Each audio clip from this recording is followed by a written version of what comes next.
Today, we're shining a light on someone who's changing lives one van ride at a time. Meet Aaron Reddin, a relentless advocate for the unsheltered and the founder of The Van, a grassroots nonprofit out of Little Rock, Arkansas. Aaron didn't set out to start a charity. He set out to solve a problem. After years of working across the state in traditional homeless services, he saw too many people slipping through the cracks, stuck in cycles of bureaucracy or lost in red tape. So in 2011, to solve this problem, he launched The Van, literally hitting the streets in a donated vehicle to bring supplies, support, and dignity directly to those living without shelter. He calls his approach 100% relational and 0% programmatic. Aaron and his team aren't just providing food and clothes. They're also building trust, forging relationships, and creating a mobile lifeline for people often overlooked. His approach is raw, real, and refreshingly human.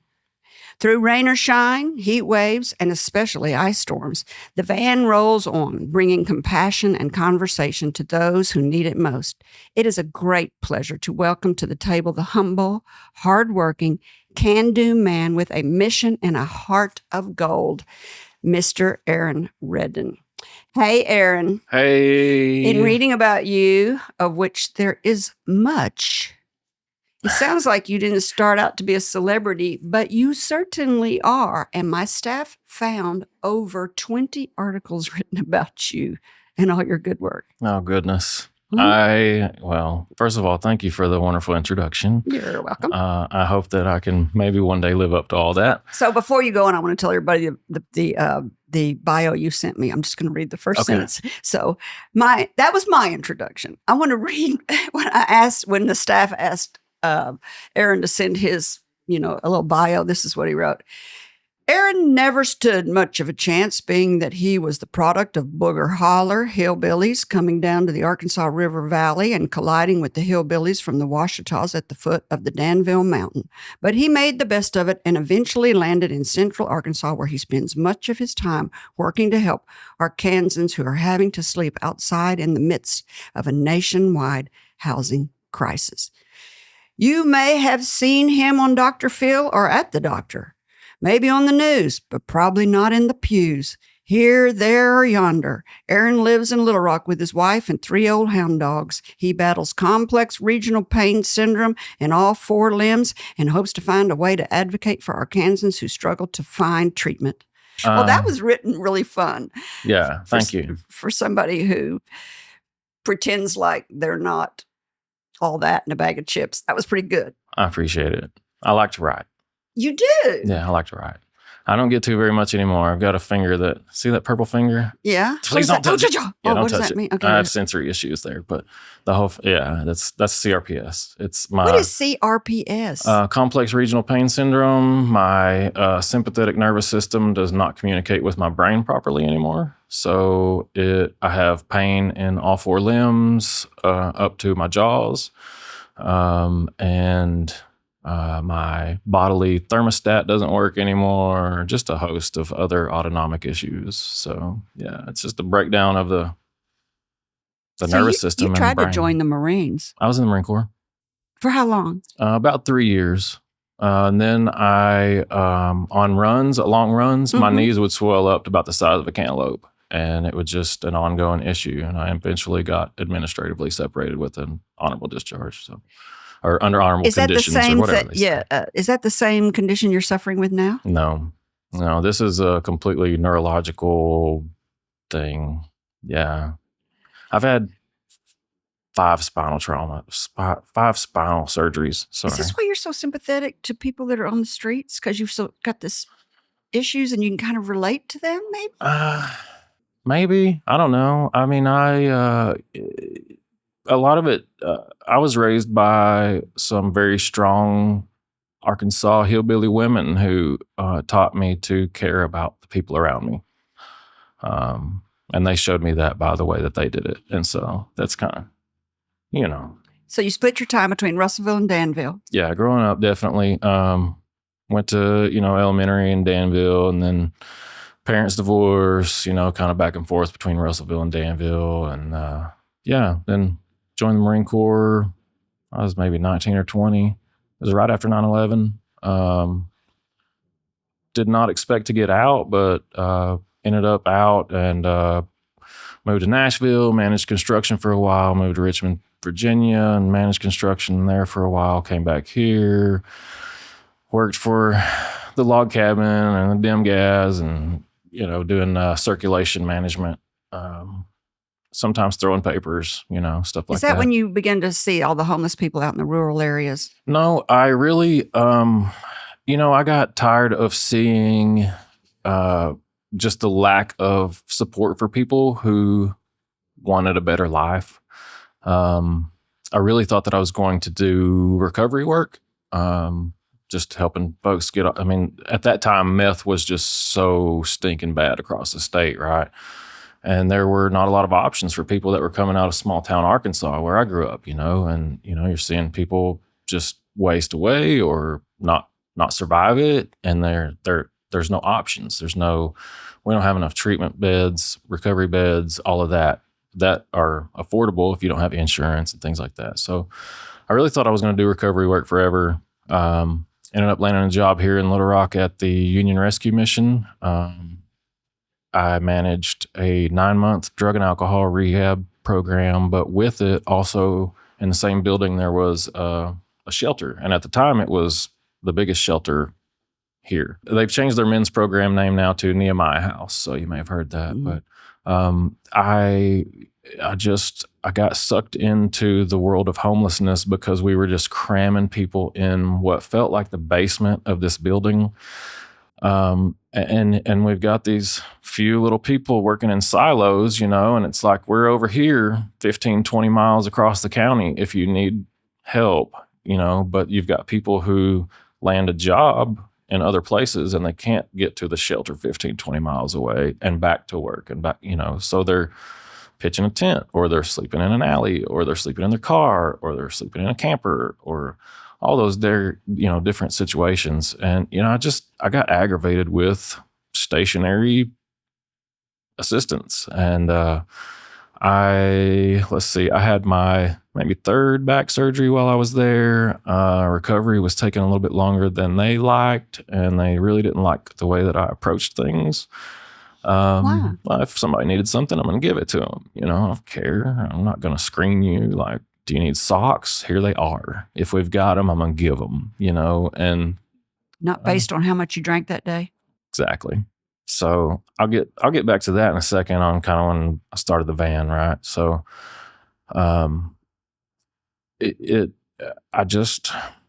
they let me go right after that back surgery. So I got healthy again, went to work at St. Francis House. St. Francis House contracts with the VA to house homeless veterans. So big facility there, and helping veterans get off the streets. But at the same time, that's when I started doing outreach. And I was in my car. I had like a 2009 Toyota Yaris that I had thrown newspapers out of the few years previously, and tiny little car, little hatchback. And I would just cram that thing. I started emailing my friends, cough up your coats. If you have any extra coats, you have any pants, shoes, just give me the basics. Let me get out here to these folks and see what's happening, And it just exploded on my face, to be honest with you. Really? Yeah. I didn't expect it. At the time, I got a few small writings published locally. I was starting to get a few TV interviews about homelessness and all of that. And so then right about the time I launched the van, I went from the Yaris to a van. I got aggravated because I couldn't have enough stuff on me. Yeah. I would run out of stuff, and people would be asking, "Do you have this?" Well, I do. Are you still working at St. unit. Francis House? No, they let me go too. I'll tell listeners before the interview, when I read your stuff, you got fired from so many jobs that I knew you were going to be an entrepreneur, because that's like a prerequisite to be an entrepreneur. Is you got to get fired from a lot of jobs because you want to do things your way. But That's go ahead. right. You got Yeah. fired from St. Francis. You're I in did. your Yaris. Now you've promoted to a van. Yeah. So I was throwing newspapers all night, and then I was trying to do this during the day. And initially I didn't want a nonprofit. I did not want it to be that organized. I didn't want it to be a thing. I just wanted it to be people helping people. But it grew. People started throwing money at it. And I can't run all that through my personal stuff and take on the personal liability. And so I had people smarter than me going, Aaron, you have to make a 501c3. You have to remove liability from your personal life. You have to put this money in a business account instead of running it through your personal, And so we filed for our nonprofit status in early 2011. And by April that year we got it. And it's just been nuts ever since. That was the same year that I got invited out to do Dr. Phil. Yeah, I didn't see that interview. Tell me about the Dr. Phil interview. That was the craziest thing. Really? Oh my gosh. Okay, do you remember Ted Williams, the guy with the golden voice who was panhandling? A guy pulled up and he was like, do the thing, And he was like, In Little Rock? No, he wasn't radio. He wasn't somewhere. in Little Rock. No, it wasn't local. And he was a trained voice actor who did radio work for years and was homeless. And this was kind of in the early phases of like viral phone video. Mm-hmm. Somebody walked up to him and recorded him talking while he's clearly unhoused, looks disheveled, has a big sign where he's standing on a corner, and he starts talking in his radio voice, and it goes viral, I guess. Yeah. And so he kind of gets lifted out of his homelessness situation that way, I guess. Yeah. So then Vicki Lawrence makes a video mocking him, right? It was very ugly. It was very mean and ugly. Oh. And so then I got someone on Twitter at the time. I'm not on there anymore. But someone was like, hey, here's a tweet from someone at AOL looking to interview a homeless advocate about Ted Williams. And I was like, well, okay. You need someone to talk to? I'll talk to you. Yeah. So that kind of exploded on AOL. That was my first kind of like broader exposure, I guess you could say. And then I just sitting there at home one night and I got an email and it was like, we're the researchers for Dr. Phil. And, I looked at my wife at the time and said, can you believe the junk that comes into your email, and I look at the URL and it's paramount.com and I'm like, this can't really be real, but we'll see, So I replied and they were on the phone with me for about 2 hours immediately after we emailed.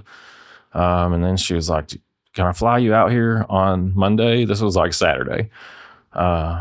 I'm like, well, yeah, I mean, you're the Dr. Phil show. You can fly me anywhere you want. I don't care. I prefer Jamaica, but I'll come there. Yeah, I'll come to LA, whatever. So yeah, flew out there. They put me up in the Renaissance Hollywood, way up high, looking out the Hollywood sign. It was really cool. People carrying my bags, and I was freaked out about it. And it was weird. I was mad. I'd gotten a fresh haircut, and then they changed my hair, and then they changed my clothes and all that. But anyway, Why did they do that? It was, but then Vicki Lawrence wouldn't come on. So they wanted me and Vicki Lawrence to kind of spar on the show. That was their goal. Yeah. She wouldn't come on. So, honestly, I had 2 segments on the show. He spoke more than I did. But I did get the chance to express my one thing that I wish, if I can, he's broadcast to 160 countries or something, if I can say something to every one of those people, it is that the overwhelming majority of homeless people have never held a cardboard sign. So I got the chance to say that on global television or whatever, but it was cool. Yeah, it was, he gave me $75 to the hotel bar tab and I showed up hungover and pulled it off. So whatever. I don't drink anymore. Sounds fun though. Everybody it was fun. The full Hollywood Seems like experience. we all have to give up drinking eventually. All right. Yeah. This is a great place to take a break. We've been speaking today with the big-hearted Mr. Aaron Reddin, founder of The Van, a grassroots nonprofit out of Little Rock, Arkansas that advocates for the unsheltered or the homeless people, as we used to say. When we come back, we'll learn about the Van's good work, hear more stories from Aaron. As I said in the opening, it's raw, it's real, it's refreshingly human. You're going to get surprising statistics on the unsheltered population. Just like he said, most of them aren't holding signs. So is it bad luck? Is it drug addiction or mental illness? Get ready to have your whole perspective shaken.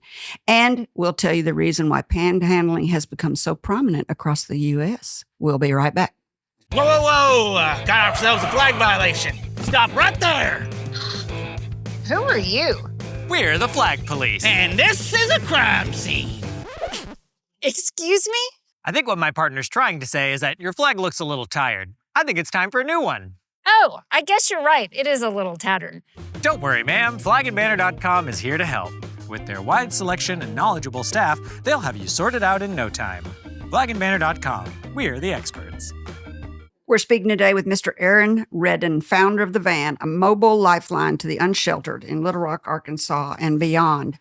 Before the break, we talked about Aaron's life growing up in, what'd you say, Booger Holler? Where'd you say? Danville, yeah. And being in Arkansas and joining the Marines and his back problems, health problems.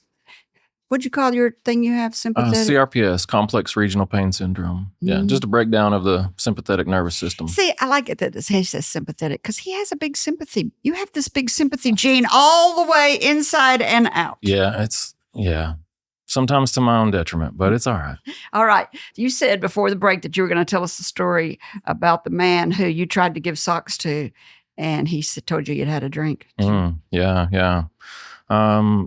And it kind of was a light bulb for you for when you wanted to start the van, I think. It really was. I was in my car. I had some food leftovers that someone had given. I had some socks. It was cold. And I was at Asher University over in front of where Casa Bonita used to be.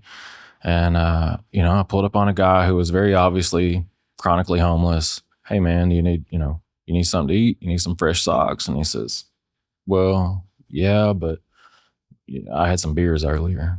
And I was just like, what's that got to do with it, man? Do you need some socks? And he's like, well, you don't care that I've been drinking? And I'm like, bro, no, I just want your feet to be okay. I just want you to have something in your belly, and so do you have another beer? I'll trade you if it'll make you feel better. I don't, so that was a real light bulb moment for me in how I wanted to approach helping people. Yeah, just it turned into just no. Our little motto is like no rules, no apologies, just help. Yeah, stop the dog and pony shows. Stop making people perform. No rules, no what? No apologies. No just apologies, just help. That's a great slogan. Thanks. Starting the van, it was born, like you said, in your little Chevy Yaris or something. Yeah. And then you got a van and you wore the wheels off the van, wouldn't go in reverse anymore. That's right. So you put a Facebook post up and said, I need a van. Yeah. A guy from, someone in Benton gave us that first one. It used to be the delivery van for the Crown Shop. And then a guy gave us another one out of Searcy, and we wore it out. And so then about, 8 years ago, we raised the money to just pay cash for a brand new one. How many vans you have? Well, I still have the first two. I don't know. I'm kind of hoarding them, I guess. I don't know. Do they drive? No. They're cannibalize toast. them? They're toast. They're just monuments, I guess. They're I don't know. monuments. I don't This know. guy- I almost made him a this chicken guy- coop. I don't, This guy's Now so we're talking. sympathetic. He Now can't we're even get talking. rid of a van. Oh, It's like, yeah. oh, my van. It's a Just monument. take my van. A monument to the work. Yeah. This is going to be my, when they fire me from my own organization, it can be my severance package. Nice. Keep the vans. Describe a day. Describe a day. Mhm. This year? Mhm. Today. Yeah. Today. Well, not today because you came here, but describe an average day. They're all insanely different. Really? I have to spend a tremendous amount of time at the doctor's office now. I have to have weekly nerve blocks and other very intense treatments that I have to have a driver for. So I am really relying on my team right now. So it really went from a guy in a van with a dog to a lot of other people. Somewhere along the way, opened it up and was like, I've got to have other people helping me keep this thing out on the streets. So, so yeah. I'm either at the doctor for treatment or going out. We've got a farm as well. So Is that to make food, to grow food for the homeless? we do, and also the long-term goal is to create more employment opportunities. How many actual employees do you have? I have 2 employees, both have lived experience with homelessness. So Great. our goal is to employ folks. You're not getting off the streets without an income. Oh, I see. You want to get people employed working in the farm. Yep. I want to create unconventional work opportunities for people that are in these unconventional sleeping situations. Mm-hmm. Yeah. Whose farm is it? It's ours. Was it your family farm? No, we bought it. The organization bought it. So we had started gardening behind an old crappy warehouse that we rented. Mm-hmm. And then that kind of kept growing. It was called The Field. And then eventually we bought 5 acres kind of back behind there. And so we changed the name to Back 5 Fields. But yeah, now we've got 10 acres paid off. Hallelujah. In Little Rock? It's in North Little Rock. Are you in Little Rock or North Little Rock? So the Vans warehouse and offices are in Southwest Little Rock on 61st Street. And then our farm is in North Little Rock. So kind of both. Mm-hmm. Yeah. Do you service both areas? We do. And Fayetteville? No. Conway? No. I mean, if Anywhere someone's rural? extremely desperate, we'll go outside Pulaski County, but we try. In the early days when I was maybe like 30 and thought I could conquer everything, Yeah. I wanted to launch more vans in more places. Let's do this everywhere we can. So we tried in Atlanta, and I had a guy really mess Atlanta, me Georgia? over. Mm-hmm. We started one in Russellville called the Rust Bus. That's right. Mm-hmm. We started the Mission Machine in Searcy, and both of those are still going strong. 2016, we spun them off as their own nonprofits, give them a local board, local control of their finances. I didn't have to deal with their administrative stuff anymore. Are Time to fly. they doing good? They're doing great. Yeah. So you could teach other communities to do this? I could try. I've never really formalized it. Is that a word? I don't know. You don't have a model. I don't have a model. I've never really, it's all so grassroots, and so I have thought about doing, I don't want to launch anymore, not under our umbrella, but I will if someone wants to cover, what it costs for me to leave our work for a little bit of time. I will come and help, do you work with Our advise or House? Some. We serve a little bit different populations of homelessness. So you'll hear people speak of sheltered and unsheltered homelessness. And so you've got people that are in the shelter system, to which we have, 1,000 plus here in town in the shelter system. And then we're probably getting really close to that number as far as people that are sleeping outside as well. And why do they not want to be in shelters? Because there's not enough, or because they don't like being in a community? There's definitely not enough shelter beds. So even if everyone in the whole state said, I'll go to any shelter right now, I don't care about the proselytization, I don't care about the shelter fees, I'll take any bed, there will still be 1,000 Arkansans sitting outside. So that's Because how they just want to be. No, because there's not enough space. There's not enough beds. So there's not shelter space for it. If you had shelter space for everybody, would they all go? It would probably depend on the arrangement. Not everyone wants to be in a congregate shelter, and I don't blame them. Yeah. But you've got people with pets. You've got people with mental illness. You said proselytize. I imagine there are some people who don't want to. What's that even mean? I was going to ask you. There are shelters in town who will make you sit through chapel before you can eat food. Is that what proselytize means? Like preaching to. Yeah. Oh. Yeah. And if it's not your religious affiliation or something, like that could be a deal breaker. Yeah. Yeah. So, and shelters charge fees. A lot of people don't Why would realize you say that. Shelters charge fees? They're nominal, but it's still, I had a friend one time, here's just an example. I had a friend one time who was in local shelter, got a job, good job, right? But he also had a car note, and so he's trying to build it. He's trying to build, but he had to make his car payment so he could get to work. So he comes back to the shelter with his pay stub, his receipts, everything, and shows them, like, I don't have the money to pay for tonight, but this is why, and they still put him out. So rules are rules. I guess so. Not in my world. So how many, I read where you get 100 calls a day. Oh God, I don't know. In the wintertime for sure. Yeah. Wintertime's crazy. And so funding, you have an annual budget of around 300,000, is that right? Yeah, a little over 300 probably.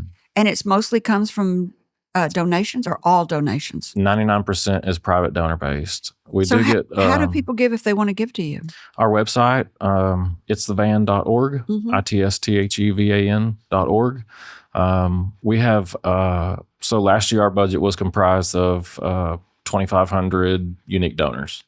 So it's a lot of people that give a little and a few people that give a lot. So, Mhm. yeah. So I love this where you put in quotes, shop the van. So what you really do, if I understand it, is you take the van to the people. Mhm. You go to camps, bridges, alleyways, woods. You probably know them all. They see the van pull up. It's now painted bright yellow, your new one. And they're like, the yellow van is here. And they run out there and you give them food, water, clothing, and hygiene products. How do you talk to them about job opportunities?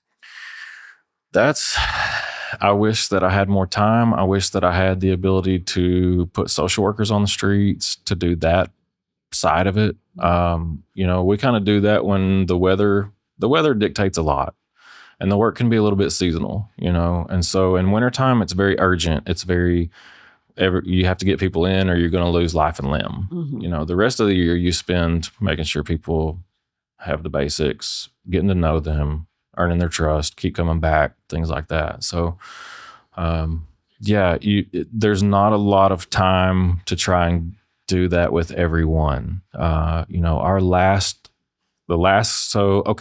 Okay, we do an unsheltered count every 2 years for HUD, and then there's a sheltered count annually, but we only count people outside every 2 years. So we count everyone we can in 24 hours time to try to minimize any duplication.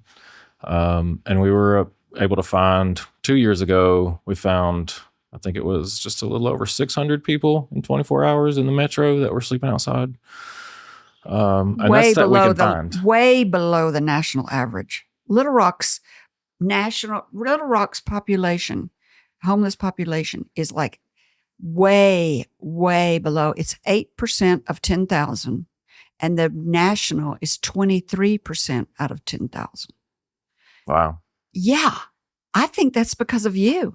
I don't know about that. I do know about that. I did a lot of research. You think driving around here that there's a lot of homeless people? Little Rock has a very small homeless population per capita. It's growing though. It's definitely rising for seniors, and that's weird. very worrisome. Seniors are running out of money and they're being priced out of the rental market. Mm-hmm. Tell us about the 97-year-old woman. Oh gosh, she's still kicking. There is a 97-year-old woman on the streets. Mm-hmm. We can't properly ID her. She has a little bit of dementia. I bet. Yeah, but she's the toughest human being I've ever known in my entire life. We believe that she landed here after Katrina. She's been here homeless that long. Mhm. 20 years. Mm-hmm. Yeah, we can't. I've known her 10 to 12. And so we can't properly ID her. The PDs have tried. The PDs have tried working with the PDs in What are cities, PDs? Police departments. In cities that she talks of being in before, they've tried contacting them, trying to get proper ID. Why do the you Morgan care? Nick Foundation has tried to Just so help us. if she dies, you'll know who to contact? No, because we can't get her inside without an ID. Oh. You can't even get her food stamps. I mean, we can't get her anything. She lives in Little Rock or North Little Rock? She's in North Little Rock. Mm-hmm. She's been in Little Rock too, though. So, Mhm. yeah. Tough as boot leather. I'll But say. we can't get a birth certificate. She was born before Social Security cards were even issued. She'll rattle off a Really? Social Security number, but when you run it, it comes back to a guy who immigrated here from Afghanistan. So it's a number that's in her She's noggin, but it's not accurate. And so, Wow, interesting. Yeah. Probably born in a house, no birth certificate. I mean, where are you going to find that? Probably. 97 years later. I mean, Mhm. Mm-hmm. so yeah, there's absolutely nothing available for her other than, people like us that come up and give some food. Is unbelievable, isn't it? Oh, yeah. All right, this is a great place to take a break. We've been speaking today with the big-hearted Mr. Aaron Reddin, founder of The Van, a grassroots nonprofit out of Little Rock, Arkansas that advocates for the unsheltered people. Next, we're going to talk about questions from our listeners. Why is homelessness getting worse? Is it bad to give homeless people money? And what is the biggest misconception about homelessness? And we'll dig deep into the surprising stats of the homeless population. You've heard a little bit of it now. We'll be right back. Do you have something to say? Say it in flying colors. I'm Megan McCoy, and my family owns and operates flagandbanner.com. We believe that flags tell a story and banners make an impression. Whether it's for your business, organization, or special event, custom flags and banners will make your message soar. Visit flagandbanner.com for high-quality products and quick turnaround. We're not just any flag company. We're the experts that answer the phone. We've been speaking today with Mr. Aaron Reddin, founder of The Van, a local nonprofit that helps the unsheltered population year-round with clothing distribution, meals, job opportunities, all in and around Little Rock, Arkansas and North Little Rock, Arkansas. Before the break, we talked about, Aaron told some great stories. If you're just tuning in, you need to go back, about the 97-year-old woman who's been on the streets for 20 years, came up from Katrina. It's fascinating about the guy who thought he had to pay, he didn't deserve a pair of socks because he'd had a beer that day. I mean, some of the stories are heartbreaking. But you have another incorporation under The Van. It's called the One Inc., and it says the mission is simply to locate and love our unsheltered homeless neighbors wherever they may be. What is the difference between The Van and the One? The One Inc. is our government name. Oh, it's just your incorporated name. Yes. Okay. And under that, we operate The Van and Back 5 Fields, our farm. I got you. And if you are also just turning in, one of his mantras is that the Van is dedicated to being a relational organization as opposed to a programmatic organization. Empathy, cutting through the red tape. The best part that they believe is building the friendships along the way for the unhoused and the housed, and getting their confidence and their trust built. So let's talk about why panhandling is no longer banned, because everybody is like, why doesn't the mayor, why doesn't the governor do something about the panhandling? We all remember when all of a sudden we looked up and every corner was covered with panhandlers. And I was shocked in my findings that and then we're going to talk about some of the statistics about who is panhandling. You said earlier, most of the homeless people are not holding up signs. Yeah, absolutely. So in 2015, the U.S. Supreme Court ruled nationwide that laws banning or restricting panhandling, especially in public spaces, are unconstitutional because asking for money is a form of protected speech. It was the Reed versus Gilbert case that ruled homeless people have the right under the First Amendment, thus making it difficult for any city to enforce any panhandling laws. Yeah. First Amendment. Gotta love it. Gotta love it. This brings up a question from a listener. Okay. Is homelessness getting worse? Yes. Yes. Or it's not Without just a that doubt. we're visibly. And is it bad to give homeless people money? In my opinion, no. Some people say it is. Some people do. Those people are usually not in very many relationships with people that are out there experiencing it, though. But I tend to believe that people know their needs better than I do, and they don't need me to dictate, here's all this stuff you may or may not need. Here's a blessing bag of things you may or may not have a place to store. What do you need? Do you need a few bucks? You need a few bucks. So their argument on the other side is that they're going to go buy liquor. Or you probably were too. Right. Not you. I mean, me. I will. Yeah. If I was homeless, I'd be buying booze. I am of the strong opinion that homelessness leads to substance abuse and addiction as much as substance abuse and addiction leads to homelessness. I would imagine. I see people reach desperation, and what are you going to do? I mean, Take the edge off and try to get to tomorrow. You know. What is the biggest? Here's another question from one of our listeners. What is the biggest misconception about homelessness? That they're all beggars. That they're all begging. Mm-hmm. Some of the hardest working people that I have ever met in my life. And look, I love hard work. You sure do. I hate laziness, and I wouldn't do this much hard work if I thought all these people were so lazy. I promise you. It's everyone thinks, the worst, and it's not always the case. So I just, I encourage people to get to know folks, stop and have a conversation. If you wonder if someone's being scammy or whatever, talk to them. Maybe they are, maybe they're not, It's one of the biggest lessons I ever learned interacting with unhoused people, especially in places like Main Street where I walk a lot. It's like you just have to talk to them, and then you get a really good read on who they are because they're just people. That's it. Yeah. And a lot of people that panhandle, a lot of that money goes to hotel rooms. So you can get a shower, so you can have some respite, microwave something to eat, things like that. So Is it dangerous to go to these camps and under these bridges? I Not don't- for you because you're a man, but would it be for a woman to go under these bridges to help?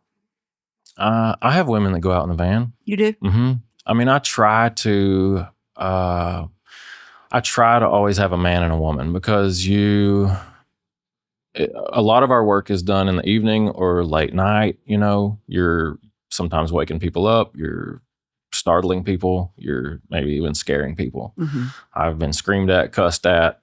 I mean, I'm a big hairy dude pulling up in a van, and here's a woman on a porch of an abandoned house, and hey, do you need something to eat? And she's waking up from her sleep. Why is this guy up here coming at me? So yeah, I lost my train of thought. Is there a lot of rape and violence in these camps? More so? There's not any more violence than there is in the housed community. Is there not? I don't think so. I mean, if you watch all the violence in town, I mean, it's usually at a house. I mean, Domestic, yeah. Yeah, it's usually. No, I mean, there's, things might go to fisticuffs every now and then out there, but it's not as bad as a lot of people think. Do when you pull up, do you find any people that have deceased? Yes. For all different reasons? We have, yeah. I've lost a lot of friends out there. Mm-hmm. Is it usually because of the cold, or is it because of health concerns, or is it because of what's the number one reason that people die out in the woods? Is it just old age? That a lot. If you're chronically homeless, you're really lucky to get out of your 50s. Really lucky to get out of your 50s. Really? Yeah. So that's the average lifespan. In my experience, here locally, yes. I don't have data for that, but we rarely see people that are chronically out there make it out of their 50s. Sometimes they do. Some folks are just Well, tough. that goes back to what we were talking about the rise in elderly people becoming homeless. I Yes. mean, that's just going to compound, I imagine. Here's the age group breakdown. That in 2024, they did the age group breakdown. I almost wanted to cry. Is this locally or nationally? Nationally. Okay. 19% under 18 years old. Mm-hmm. 19%. 19% of the homeless people are under 18 years old. The two biggest what? The last time that I checked, there were 12,000 homeless students in the Arkansas Department of Education. 12,000 kids in the school systems in our state, homeless. Well, they're in some really form.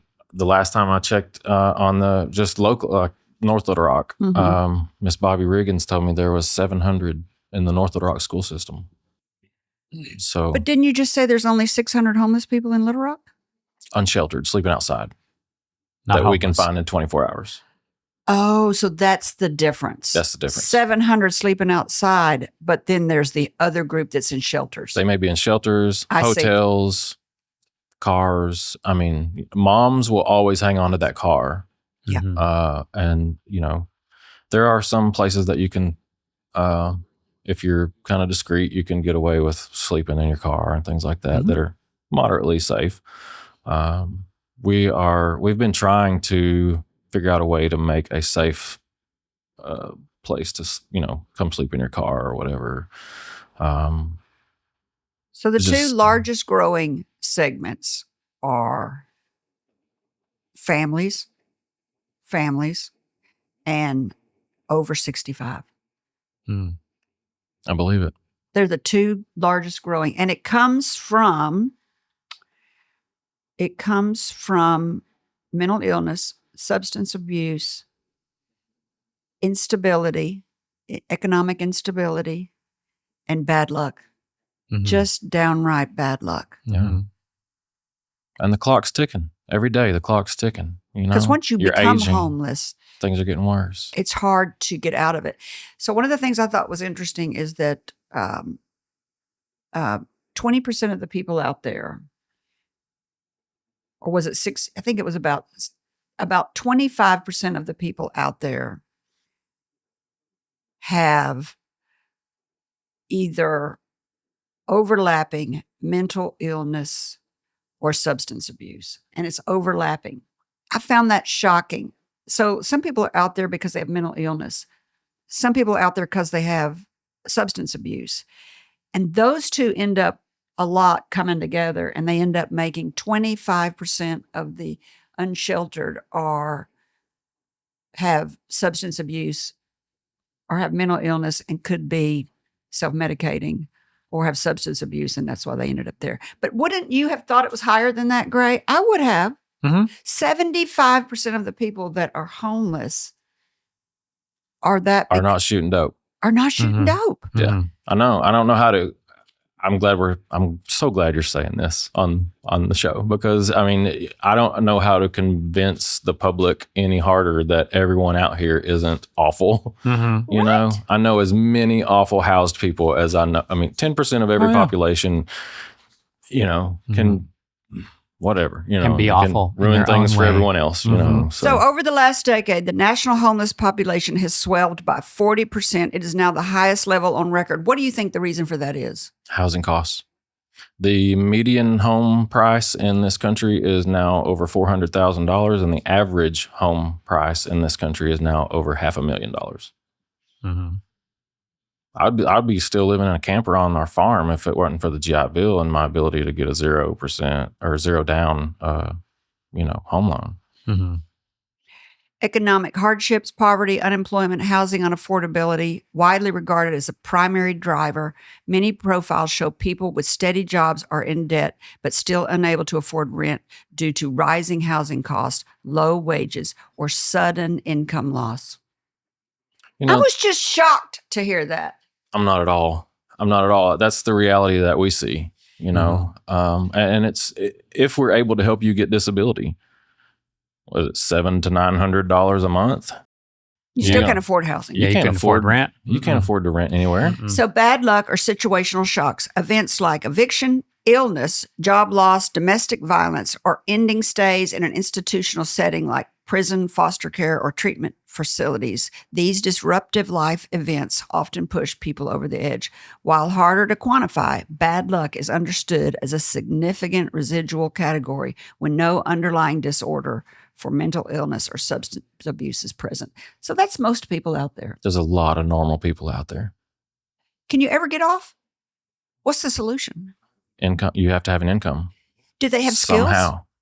Some do. That would but get some you are more aging. money? I mean, you know, if they're aging, it's harder to get the easier jobs to get, which are labor, you know. So then if you've been out there for any length of time, you've probably had your backpack or your tent ransacked or stolen. So you've probably lost any forms of ID. The hardest part for me to employ people on our farm is proper identification to appease the IRS. An ID and a social security card. Yeah. You got to have this to get that and that to get this. And now you got to have an ID to get in the federal building right over here to even talk to people. You got to have an ID to talk to them in person about Social Security, about your disability. Why can't you get them an ID? Well, if they've lost all forms of ID, birth certificate, you need an ID, you need a Social Security card. You need an ID to get an ID. You need an ID to get an ID. Or you've got to have an address. You got to prove that you're a resident. Well, if you're not you're just wiped off the face of the earth. You're wiped off the face of the earth. So if I wanted to be a criminal, I know what to do now. Be homeless? Yeah. Just go on the run. Just That's a weird thought process, Mom. I always think about that. I think about how you can't really escape, that they're following me around in my car and my phone, and that you can never really get off the grid, but you can get off the grid. But at what cost? At what cost? Well, you just bury your money somewhere.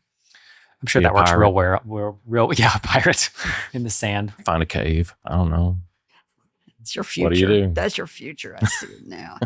Okay. Nearly 1 in 5 people experiencing homelessness are children under 18. Young adults are 18 to 24, make up 8%. Middle-aged adults, 25 to 54, comprise the majority, being 70%. Older adults, 55 and up, are 20%. And rising. And rising fast. Fast. Yeah. Fast. It's sad. I mean, why are we letting our meemaws stay out there? We are, though. Sad way to say it. But I know a lot of meemaws that are out there. I do. It's heartbreaking. Is this new Medicaid bill, the big beautiful bill, what's it going to do to healthcare for these people? If healthcare is a problem, and one of the reasons that people become homeless, is it going to create more homelessness? Or do you have an healthcare opinion? is going to, yes, 100%. The last time that I heard UAMS speak about it, which wasn't too terribly long ago, they said that local homelessness was costing UAMS about $60 million a year. Mhm. Why is that?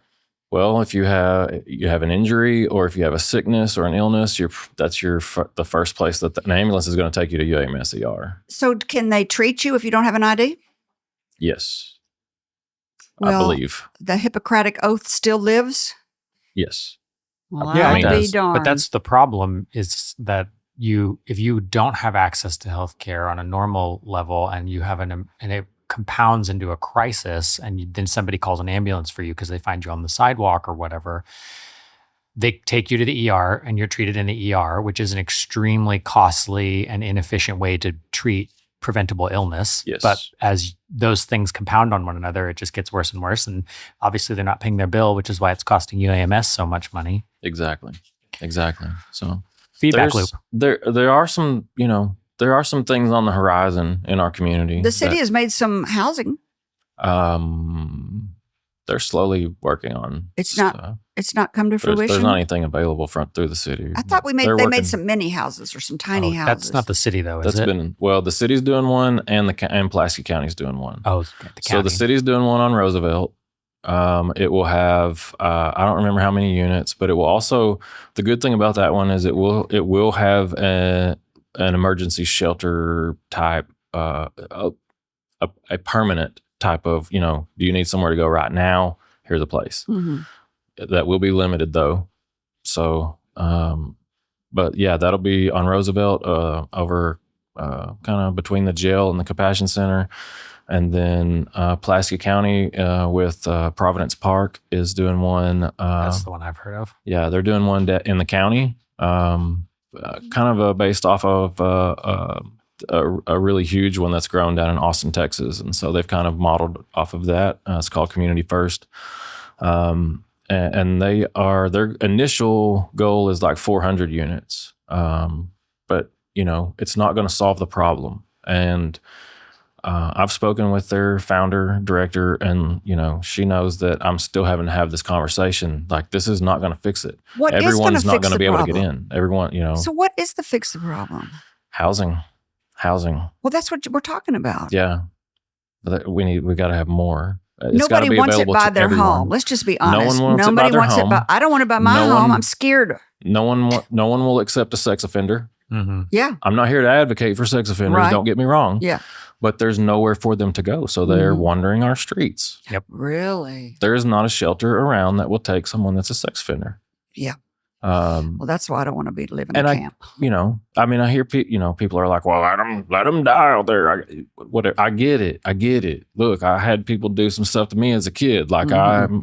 I'm with you. So, Mhm. but do we want them prowling around the streets all night, or do we want them at an address registered like we want them, like Mhm. we've set up? Right, so that we know where they are. But you don't want Yeah. them by you. No one does. I get it. I know.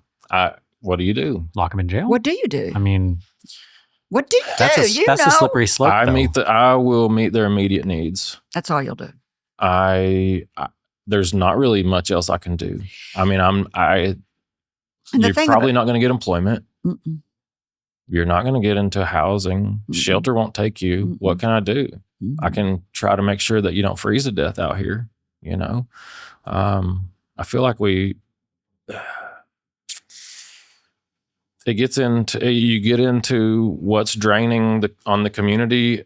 Is it better to, let these bad people freeze to death, and then MIMS has to deal with it. Fire department has to deal with it. All this, or do we try to make sure that everyone can be safe and okay? There's a cost no matter what. I think a lack of empathy is the absolute biggest problem in our country. Mhm.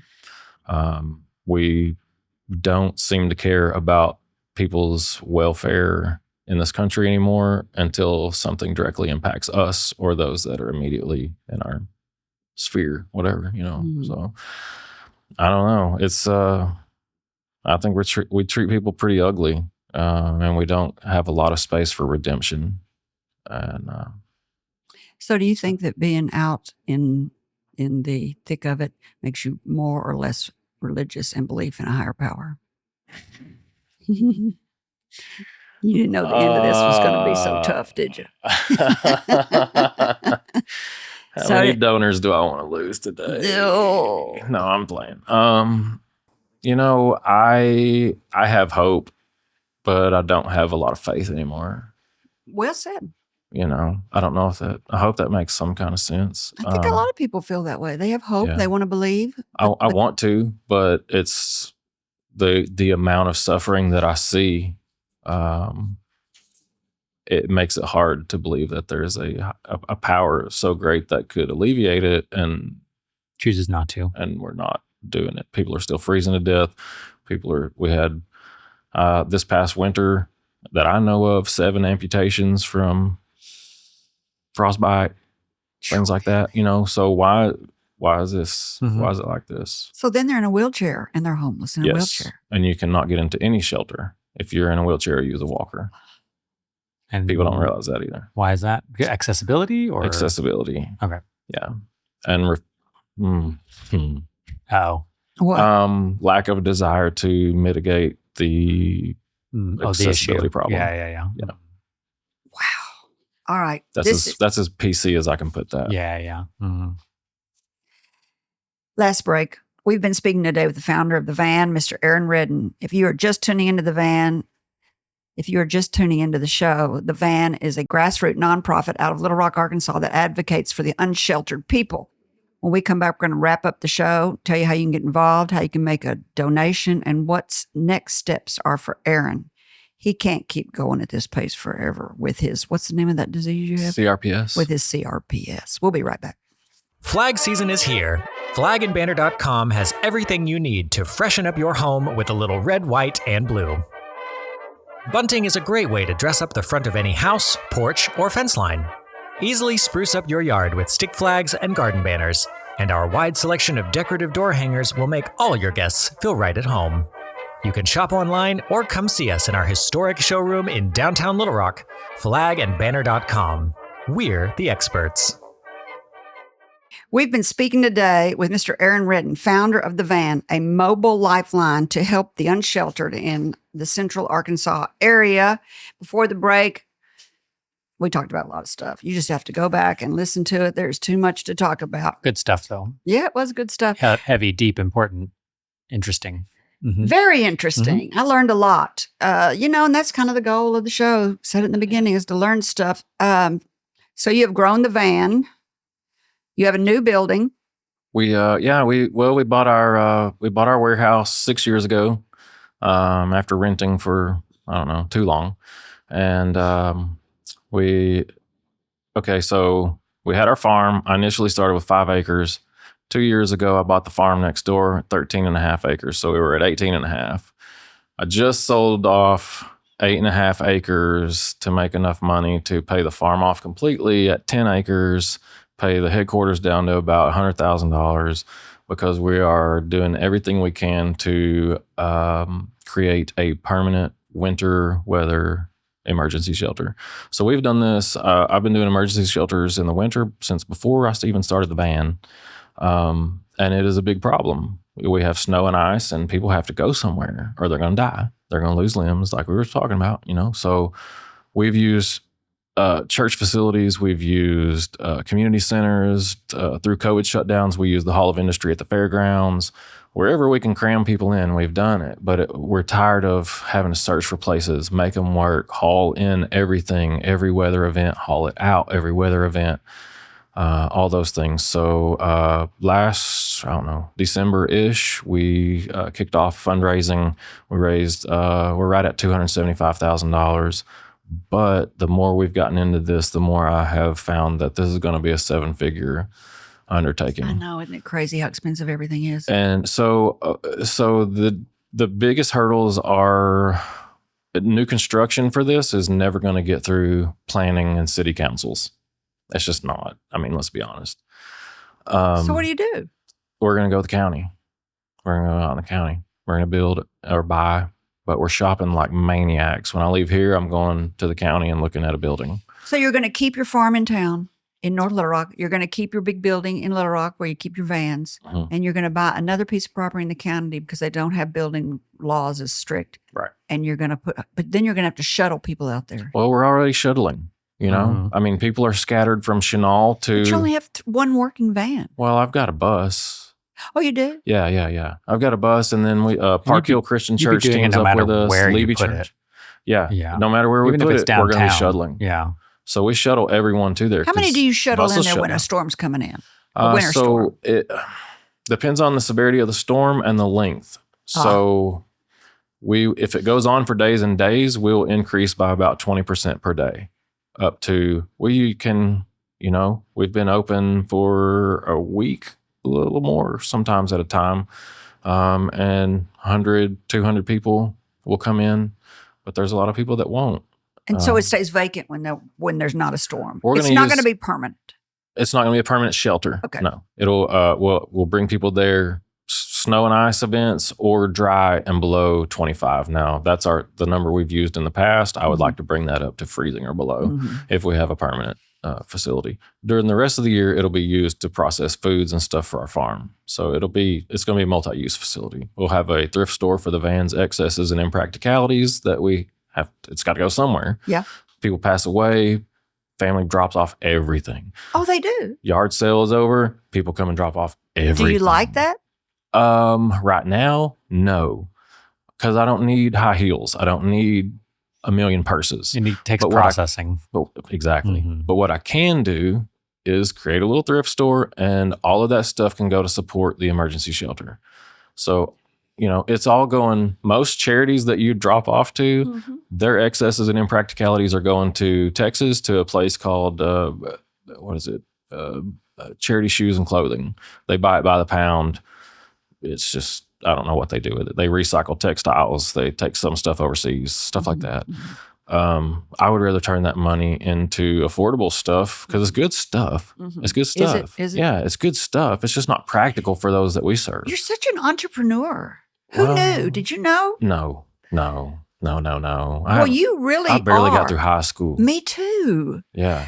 I don't know what that is sometimes, but that's an entrepreneur's prerequisite. Like we said at the beginning of the show, is you got to get fired from a lot of jobs, and you got to be a high school dropout almost. I feel and more then hope you don't get homeless. exactly. I feel like I'm a little bit more creative than I am entrepreneurial. I think they go I'm hand not in trying hand. I'm not trying to build business. I'm not trying to make money. Yes, you are. Things like that. You're building. It's creativity. People don't realize how creative business is. People always say to me, "You're so creative," and I go, "No, I'm really not. I don't do anything creative." And then they go, "Business is creative," and then I go, "You're right. If it's unique, Creative problem solving. Yeah, absolutely. You're a great problem solver." Thanks. Are you burned out? Close. Physically. What's your continuation plan? So right now I'm in so much medical treatment every week, and it doesn't appear that that's going to stop anytime soon because there's no cure for this disease. It is the most painful, incurable disease known to the human body. Its nickname is the suicide disease. Mhm. Yeah, Mhm. it's bad. It's incurable, and it's hellacious. Mhm. It really is. It's a nerve problem, Yeah. and those are just It shuts down. It can shut down your circulation to parts of your body, different things like that. you're so young. 43. Yeah, Yeah. you've only just begun. Right now, I'm looking at that right now, to be honest with you. So what are you going to do? Is there anybody like you that's passionate as you are that you feel like you could turn the reins over? One of these guys that was homeless once before that. I'm going to find someone. I mean, I've built the assets, right? So I feel like I have a great tool bag to turn over to someone at some point. And you can be on the board. And I'll stay on the board. Exactly. You already know. I'll stay on the board, kind of help, on days when I'm not in treatment, I'll go and participate Use to your my body's experiential ability. wisdom to tell them I've done that before. Oh, that doesn't work. Oh, that does work. Exactly. Because you've got all the experience and the knowledge from past history. So we're doing this interview in 2025. You started in 2011 or 2010. So 15 years. You've done a lot in About 15 years. 5 years in the shelter system before that. Does so. anybody else in the country drive around with a van and go to the people? Anybody in any other state? Yes. Yeah. There's a few different things that I've found that do similar work. And you're seeing more municipalities that are creating stuff like this as well. They're creating outreach units and things like that. There's one in Washington, D.C. that somebody at our church told us about recently. And I think it is religiously affiliated, but it's the same work. They load up a van and they just go to places that they know people need shelter or food or clothes, and they just do it. Yeah. Yeah. I have to say that I want desperately to and believe in a higher power, and sometimes believing in a higher power gives me the confidence and the strength to keep going. So I think that sometimes that religious component to someone who's homeless is something to stand on. That It can be a powerful tool. It can be it's just a slippery slope, and I don't know where you draw that line. Well, when you said, Aaron, somebody will show up when I'm ready to go, that is a leap of faith. Yeah. It's there. They're out there. And, I've been considering my succession for a few years now, because I didn't do all this work to just for it to fizzle, right. So I've known that I was aging, but I mean, you're never going to age that fast. And I didn't know that I was going to end up with this crap in my body, from top to bottom either. So well, we'll figure it out. It probably get figured out in the next 10 years. I'm telling you, modern medicine is unbelievable these days. All right. Yeah. Before we go, I want to read something your friend says about you, which I think is really nice. Little Rock musician Mark Curry. Mark Curry. Curry. Yeah, I love him. Yeah, he loves you too. It's quoted saying about this you. I see him as a leader, but it's more than that. He's the kind of leader who inspires and calls us to be our better selves. Rather than just telling people where to go or what to do, he makes you want to be a better version of yourself. Dang. That's good, isn't it? I love that guy.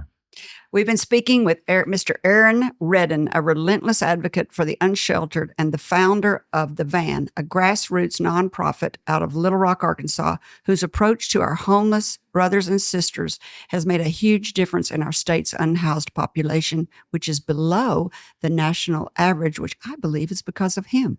He likes to say the Van is 100% relational and 0% programmatic.